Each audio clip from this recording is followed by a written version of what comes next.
హల్లెలూయా, హల్లెలూయా. మరి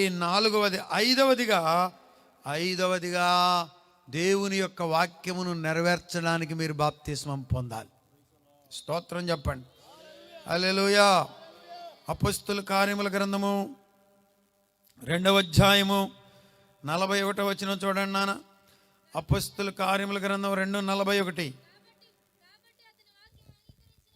కాబట్టి అతని వాక్యమును అంగీకరించిన వారు బాప్తిస్మము పొందిరి. మీలో కొంతమంది డ్యాన్స్ వేస్తున్నారు. ఎట్లా? రేపు పొందుతా, ఎల్లుండి పొందుతా, వచ్చే మీటింగుల్లో పొందుతా, ఇదిగో మా ఆయనతో పాటు పొందుతా. ఇది దానినే డాన్సింగ్ అంటారు. మీ ఆయన నరకానికి వెళ్తాడు, నువ్వు వెళ్తావా? ఏమా? ఆయనకి నీకు సంబంధం ఈ లోకంలో ఉందో ఓకే, కానీ నరకానికి పోయే విషయంలో ఉండడానికి వీలు లేదు. దేవుని యొక్క వాక్కును నెరవేర్చడానికి నీవు బాప్తిస్మం పొందాలి. దేవునికి స్తోత్రం. హల్లెలూయా, హల్లెలూయా. దేవుని యొక్క వాక్కును నెరవేర్చడానికి ప్రభువుని వెంబడించాలి. బాప్తిస్మం ఎప్పుడు పొందాలంటే సూన్ ఆఫ్టర్ బిలీవింగ్.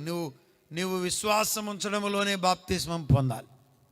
ప్రభువును విశ్వసించే నీవు ఏం పొందాలి? బాప్తిస్మము పొందాలి. పొందుతానంటున్న వాళ్ళందరూ స్తోత్రం చెప్పండి. హల్లెలూయా.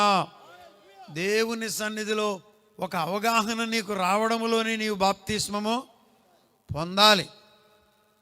విశ్వాసము నీలోనికి రావడంలోనే నీవు బాప్తిస్మం పొందాలి. బాప్తిస్మానికి మనం ఎందుకు పొందాలంటే యేసయ్య బాప్తిస్మం పొందాడు. ఆయన మనకు మాదిరిగా ఉన్నాడు కాబట్టి మనం బాప్తిస్మము పొందాలి. స్తోత్రం.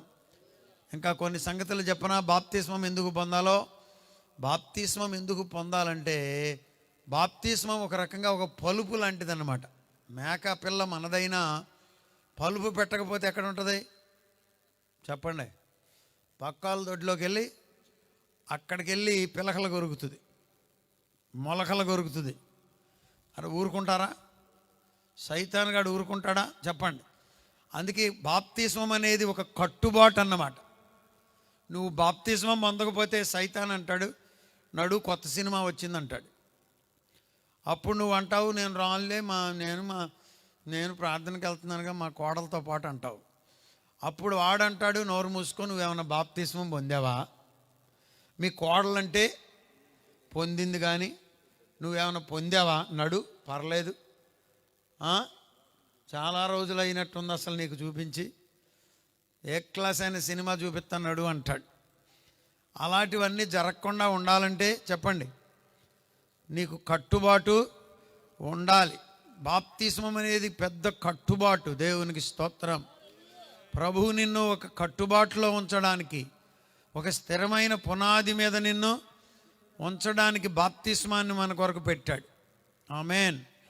బాప్తిస్మం పొందాల్సిందే. స్తోత్రం.